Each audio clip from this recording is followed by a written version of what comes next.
Farewells in Milan. It was late afternoon, and the sunlight poured through the cafe's windows in quiet streaks. The rush-hour noise hadn't quite reached them yet, just the gentle clatter of cups and the occasional laugh from a nearby table. Vivi stirred her coffee absent-mindedly, then looked up at Luke across from her. "You know," she said softly, "I never really got to say thank you." Luke raised an eyebrow. "For which part? The hotel stakeout? The banquet sprint? Or surviving your dramatic entrances?"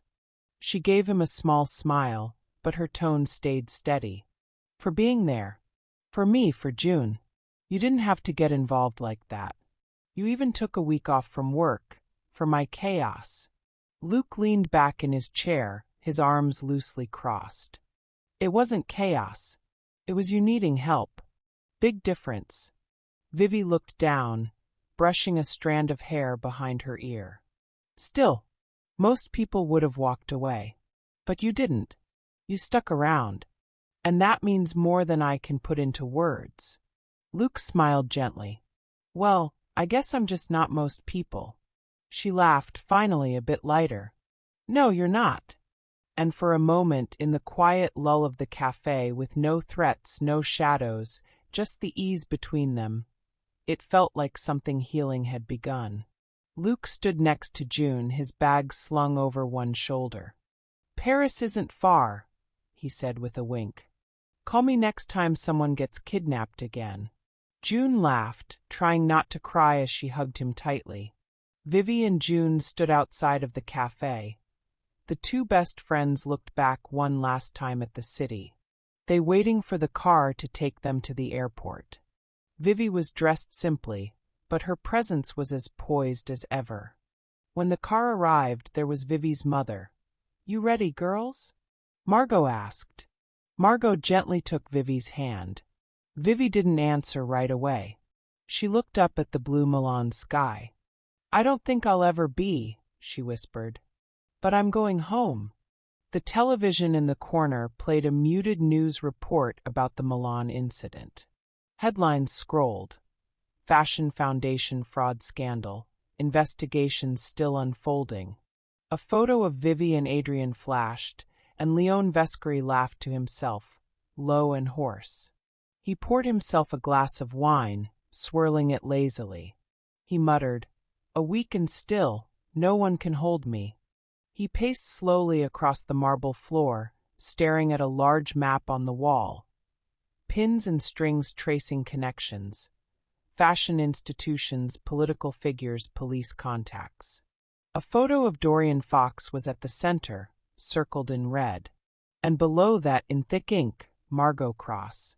He whispered, "So the dead woman walks again." Then a voice from behind him, "We have made sure there is no trace of you." Vescari didn't even turn around. "Good. I want them cool down for now, and I will make another invitation for them, all of them." Homecoming. The manor was spotless. A table was set for 4. Edward stood at the front entrance, fidgeting with the cuffs of his shirt. He hadn't worn that cologne in years. A car pulled into the long driveway. His breath hitched. Margot stepped out first. Then Vivian. They both froze for a moment, staring at the man who never stopped waiting. Edward's voice was choked. "Welcome home." The skies over Milan had already turned cold and gray when the group parted ways at the hospital. Adrian was in critical condition, but alive. That alone gave Vivi something to cling to. Back in the States, the girls settled into familiar surroundings that now felt different. The warmth of their favorite cafe didn't melt away the tension under their skin. Vivi stared at the ceiling, replaying the moment Adrian collapsed in front of her, his voice whispering, "I love you first." As for June, she sat at her favorite desk by the window, sunlight filtering through gauzy curtains. She missed Luke a little. The world felt slower here, like it was exhaling. But her mind was still moving, tracing connections, reliving moments, remembering every shadow behind the glamour of Milan. She opened her laptop and began typing. Subject: Thank you. Dear Clara, I just wanted to say thank you. Not just for your guidance through all the madness and how to connect the dots, but for the way you believed in me when I wasn't even sure what I was doing. You didn't treat me like just a curious grad student tagging along. You treated me like a partner. I've learned more in the last few weeks than I have in years of study, about truth, instinct, and how dangerous silence can be. You showed me how to follow a thread even when it's tangled, how to trust what isn't being said as much as what is. I'll never forget it. Warmly, June. She hit send and leaned back, the chair creaking under her. The reply came only hours later, sharp, concise, so very Clara. You have the instincts. Your research was sharp, and you asked the right questions. You didn't stop when it got messy. You was able to pull off the thread that tells the truth. You ever want to leave the academic walls behind, consider journalism. Real journalism. The kind that exposes the rot. The kind that matters. Think about it. You'd be good at it. Clara. June stared at the screen, rereading the words. The idea startled her. Her, an investigative journalist? But the more she let it sit, the more it didn't feel so far-fetched. She'd always been drawn to patterns, to questions. Maybe this wasn't the end of something after all.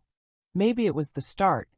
In the meanwhile, Margot and Dorian sat across from one another at a kitchen table cluttered with files, blueprints, and encrypted drives. The quiet between them wasn't empty. It was heavy with 20 years of unfinished business. He still has power. Resources. Men who'd die for him, Margot said, tapping the edge of a map with her finger. But now we've got the truth. We just need the right time and place. Dorian nodded. We don't let our guard down. We gather every piece, evidence, allies, leverage. Vescary's not just a criminal, he's a performer. So we make the final act his downfall. They fell into silence again, family, trauma, healing. The war wasn't over. But for the first time, they had space to breathe. Epilogue. It had been a few months since Milan. Vivian Cross was finally beginning to breathe again. Her days were quieter now. She wanted to enjoy the time with her family. They're learning each other piece by piece, once separated by fear, now stitched back together by truth and time. Dorian Fox was never still. The threads Vescary left behind keep pulling at him, and with Clara's determined help, he's digging deeper into the labyrinth. Justice, he'd realized, was rarely clean, but he'd never been more relentless. June Abbott, ever the curious mind, had begun her master's degree in criminology and journalism.